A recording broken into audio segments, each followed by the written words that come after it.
Good Friday morning, everybody. Chris Allen with your weather podcast for this March 6th. It's a cold morning.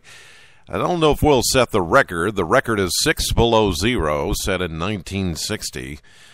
Temperatures, as I look around the Kentucky Mesonet this morning at 443, are showing right around zero. There could be a couple of locations that maybe go -1, -2. You've got all that snowpack and ice pack around and the clear sky overhead this morning. High pressure in control, a light wind. Perfect conditions for record-breaking cold, but not sure if we're going to hit that record. We'll get close. It is a cold start. Still icy, still hazardous driving conditions, although here in the city of Bowling Green and around Warren County, the road crews have done an outstanding job. In fact, I passed probably a dozen or more trucks out scraping the main highways and putting salt down. And, you know, once the sun comes up this morning, even though we're not going to get above freezing as far as temperature today, the sun's radiation alone, and plus the help of the chemicals and the rock salt and things like that and the scraping, that will do a nice job of melting some of the snow and ice on the roadways. So until then, though, be very careful. Still a lot of black ice out there this morning, especially on untreated roads, parking lots, things like that. It's still very slick. But we're going to see abundant sunshine today, and we're in for a March thaw, as you'll hear, coming up in the 7-day forecast. Yesterday's high, 28 for Bowling Green, 56 the average. That's a 28-degree difference. So you can say we were halfway there as far as temperature is concerned yesterday. 14 was our low temperature just before midnight. 34 is the average. That's a 20-degree difference. 1 year ago, we had a high of 40 and a low of 28 back in 2014. And, of course, if you have not heard, the official snowfall total for Bowling Green, 7.2 inches. That's not a record, by the way, but it is outstanding in that it's been, you have to go to 95, the winter of 95, 96, to find 2 consecutive days of as much snow as what we received yesterday and the day before, when it was started out as sleet and then went to snow.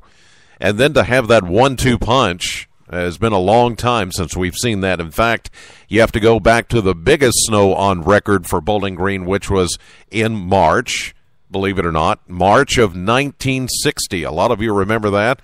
It was like blizzard-like conditions here in Bowling Green.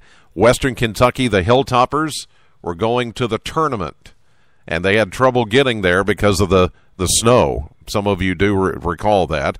And then you also look at the winter of 78 or 77, 78.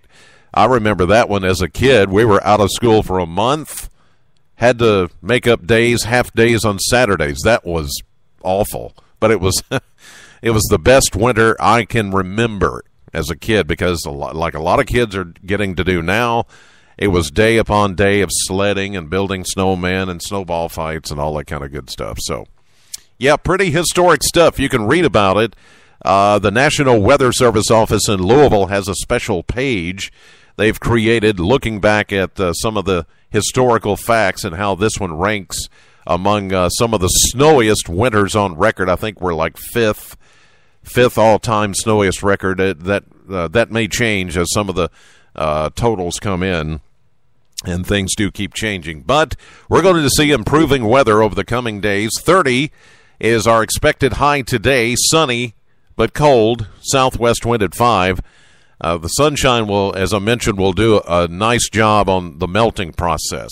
Tonight, under a clear sky and with warmer air coming in over that cold snowpack, I do think we'll see some patchy fog, and that could be a problem because with a low around 13 tonight, that means we're going to be well below freezing, and any fog that forms could be freezing fog. There is such a thing. The fog forms because of the warmer air coming in over the cold ground, and because temperatures are below freezing, then that fog can freeze on any surfaces like your car, sidewalks, bridges, overpasses, roadways.